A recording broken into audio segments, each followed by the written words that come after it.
The 2019 Churchwide Assembly is a wrap and done. We gathered under the theme of We Are Church.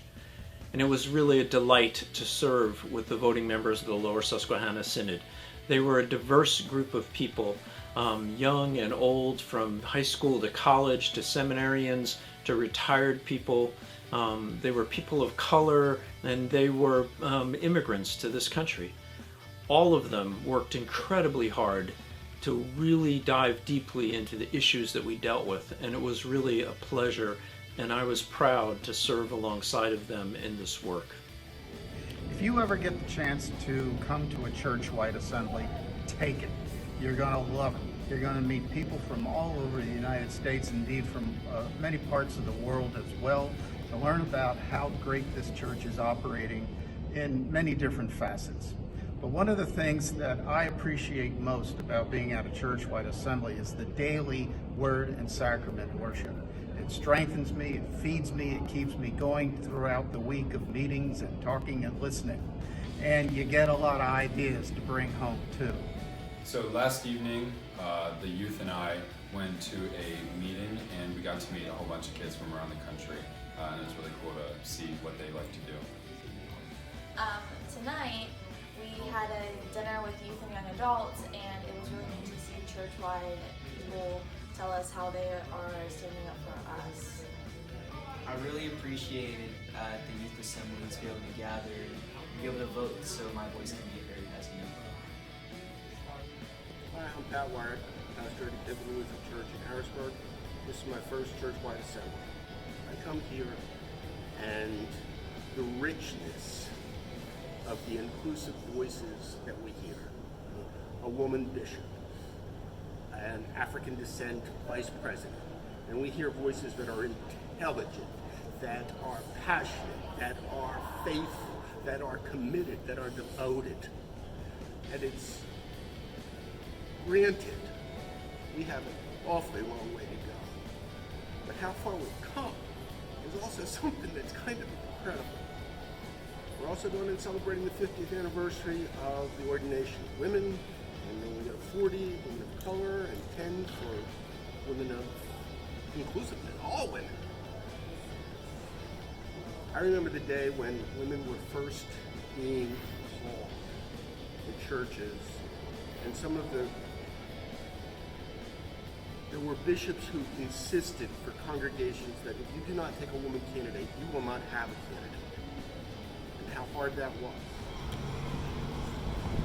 Hi, my name is Zoe Clark, and this is my first time at Churchwide Assembly.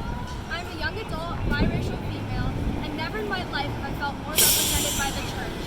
We are at a unique, pivotal point in history where we have the power to change things. I am so proud to be part of the ELCA and be a part of the change that's yet to occur.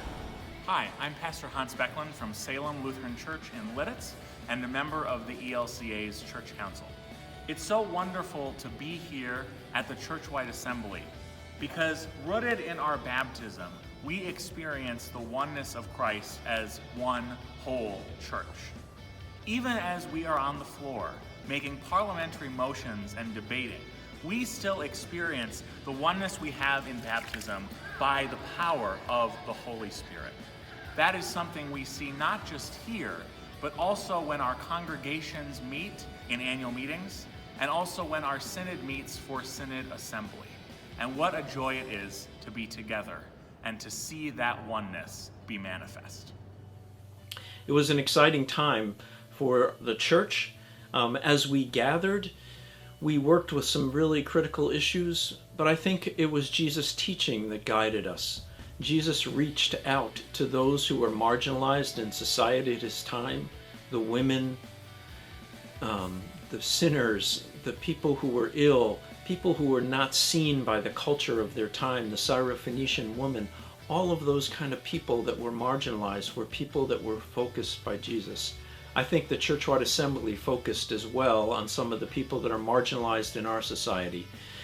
An apology to the people of African descent for the church's role in racism and our continued need to work on that issue was critical to the work that we did as we gathered. We also worked on the issue of immigration and the importance of lifting that up in our church, and the work that we have historically done and will continue to do on those kind of people who are marginalized as well in our culture. We also worked on issues around women and justice with the social statement, and at the same time celebrated the 50th anniversary of the ordination of women and the 40th anniversary of ordination of women of color and the 10th anniversary of LGBTQIA people being allowed to be ordained in our church. All of these efforts really focused on the diversity and need for diversity in our church. It was really a joy and a pleasure to gather with the church in worship, in prayer, in discernment, and in decision making that really will shape how this church moves into the future. The future of our church is exciting and bright because of the work that we're doing, and I was glad to be a part of it with all of our voting members.